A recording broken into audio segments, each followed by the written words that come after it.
మన భారతదేశంలో దుస్తులకు చాలా ప్రాముఖ్యత ఉంది. మనం ధరించే దుస్తుల విషయంలో చాలా జాగ్రత్తలు తీసుకుంటూ ఉంటాం. ఇంట్లో ఉంటే ఒక రకం, బయటకు వెళ్తే ఒక రకం, పార్టీలకు, ఫంక్షన్లకు, ఆఫీస్‌కి ఇలా ఎన్నో రకాల విభిన్నమైన దుస్తులను ఎంచుకుంటూ ఉంటాం. ఎందుకంటే అది మన సౌకర్యాన్ని బట్టి మాత్రమే. పాత రోజుల్లో అయితే ఇంత ట్రెండీ లేదు, ఇన్ని ఫ్యాషనబుల్ లేవు, ఇంత కలర్స్ కూడా లేవు. మనం కూడా ట్రెండ్‌తో పాటు రోజుల్ని బట్టి మారాలి. మనకు హుందాతనం మనం వేసుకునే బట్టల్ని బట్టే ఉంటుంది ఖచ్చితంగా. మన డ్రెస్సింగ్ మన వ్యక్తిత్వాన్ని, ఆత్మవిశ్వాసాన్ని పెంచుతుంది. సరైన దుస్తులు ధరించడం వల్ల సమాజంలో గౌరవం, వృత్తిపరమైన విజయం మరియు ఇంప్రెషన్ ఏర్పడుతుంది. శుభ్రమైన మరియు ఆకర్షణీయమైన దుస్తులు ధరించినప్పుడు మనలో తెలియని కాన్ఫిడెన్స్ పెరుగుతుంది.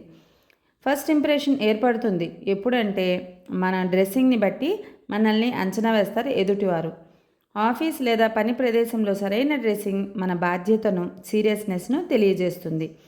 మన డ్రెస్సింగ్ నీట్గా ఉన్నప్పుడు మానసికంగా చాలా ఉల్లాసంగా ఉంటాము. పెళ్ళిళ్ళకి, ఫంక్షన్లకు వెళ్ళినప్పుడు మన దుస్తులు ఇంకో రకంగా ఉంటాయి. ఎంతో సంతోషం అనిపిస్తుంది. మంచి డ్రెస్సింగ్ అంటే ఖరీదైన బట్టలు వేసుకోవడం కాదండి. మన శరీర ఆకృతికి, సందర్భానికి తగినట్లుగా దుస్తులను ఎంపిక చేసుకోవడమే నిజమైన డ్రెస్సింగ్ సెన్స్. ఆఫీస్కి ఫార్మల్ వేర్, ఫంక్షన్లకు, పండుగలకు సంప్రదాయ దుస్తులు, ఫ్రెండ్స్తో పాటు వెళ్తే క్యాజువల్స్, ఇంకా రంగుల ఎంపిక కూడా తగినట్లు చేసుకోవాలి. సహజంగా ఆడవాళ్ళు అందంగా ఉండడం కోసం అనేక రకాలుగా ప్రయత్నిస్తాం. మొట్టమొదటిగా డ్రెస్సింగ్తోనే ప్రారంభం అవుతుంది.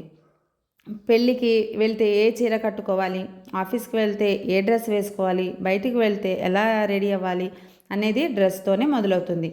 ఏ డ్రెస్ వేసుకోవాలో సెలెక్ట్ చేసుకున్నాకే దాన్ని బట్టి మాత్రమే అలంకరణ చేసుకుంటామన్నమాట. ఇలా డ్రెస్సింగ్ని బట్టి మనం మన బిహేవియర్ కానీ, మన చుట్టూ ఉన్న వాతావరణం కానీ చాలా మారిపోతుంది. మనకి చాలా హుందాతనం వస్తుంది. మనం వేసుకునే బట్టల్ని బట్టే మనకి చాలా హుందాతనం వస్తుంది. ఇలా ఉంటే మనం దుస్తుల్ని ఎంతో ప్రాముఖ్యత ఇస్తాము. ముందు మనం ఎంతో గౌరవిస్తాం.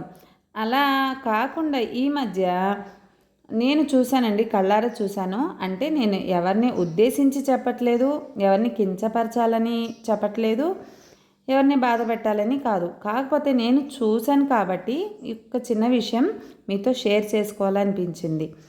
ఇవన్నీ డ్రెస్సులు ఉన్నాయి ఓకే, కానీ నైట్ టైం మనం చీరతో పడుకోలేము, ఇలా డ్రెస్సింగ్తో ఉండలేము కదా. నైటీ అనేది ఒక డ్రెస్ వచ్చింది మనకి, ఎప్పటి నుంచో ఉంది. అది ఎందుకు వాడతారు?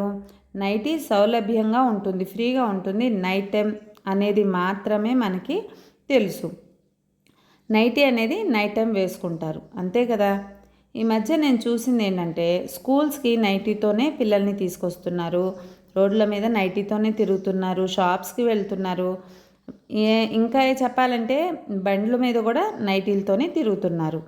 ఇది వాళ్ళ బద్ధకం అనుకోవాలా, లేదంటే కేర్లెస్ అనుకోవాలో తెలీదు, కానీ విమర్శలకు మాత్రం గురికాక తప్పదు ఇలాంటి మహిళలు. భర్త, పిల్లల ఉద్దేశం కూడా వాళ్ళకి అవసరం లేదనిపిస్తుంది. వాళ్ళకి గౌరవం ఇవ్వాలి కదా మనం. నైటీ వేసుకొని ఏంటి బయట తిరుగుతున్నామని భర్త అన్నా సరే పట్టించుకునే వాళ్ళు ఉంటారు, మారేవాళ్ళు ఉంటారు. మారని వాళ్ళని మనం ఏం చేయలేం, వాళ్ళని మనం ఏం చేయలేం. కాకపోతే భర్త, పిల్లల గురించి, సొసైటీ గురించి ఒక్కసారి ఆలోచించాలండి. అది పగటిపూట నైటీతో తిరిగితే మాత్రం ఎబ్బెట్టుగా ఉంది. నేను చూశాను కాబట్టి చెప్తున్నాను అంతే. ఇంకా నేను వేరే ఎవరిని ఉద్దేశించి చెప్పట్లేదు. అయితే మనం వేసుకునే దుస్తుల్ని బట్టి మనం సమాజంలో చాలా గౌరవం ఉంటుంది మనకి. నిజం చెప్పాలంటే ఇదే నిజం. మన డ్రెస్సింగ్ని బట్టే మనం గౌరవంగా ఉంటాము. అది ఇంట్లోనైనా, బయటైనా, సమాజంలోనైనా, ఎక్కడైనా సరే గౌరవించబడతాము. అది చూడండి, ఆమె ఎంత బాగుందో, డ్రెస్సింగ్ సెన్స్ ఎంత బాగుందో, అతను చూడండి ఎంత డ్రెస్సింగ్ సెన్స్ ఎంత బాగున్నాడు, పిల్లలు చూడండి, వాళ్ళ ఫ్యామిలీ చూడండి అన్నట్టు చెప్పుకుంటారు. అదే ఖరీదైన బాగా కాస్ట్లీగా డ్రెస్సులు కొని వేసుకోవాలి, కాస్ట్లీగా ఉండాలని నేను అస్సలు చెప్పట్లేదు. మనకు ఉన్న దాంట్లోనే నీట్గా ఉతికిన బట్టలు ఐరన్ చేసుకొని, లేదా ఉతికిన బట్టలు నీట్గా వేసుకొని బయటికి వెళ్తే ఆ హుందాతనం వేరు, ఆ గౌరవం వేరు. అంతేగాని మనం ఎలా పడితే అలా ఉంటే స్త్రీలకు గౌరవం ఉండట్లేదండి, విమర్శలు చేస్తున్నారు. దయచేసి నైటీలతో పగలు మాత్రం తిరగకండి. మీరు ఎలాంటి డ్రెస్సులైనా వేసుకోండి, ఎలాంటి ఏ రకమైన చీరలైనా కట్టుకోండి, ఎన్ని రంగులైనా వాడుకోండి. నైటీ ఒకటి పగలు మాత్రం స్కిప్ చేయండి. ఒకరితో మనం అనిపించుకోకూడదు కదండి.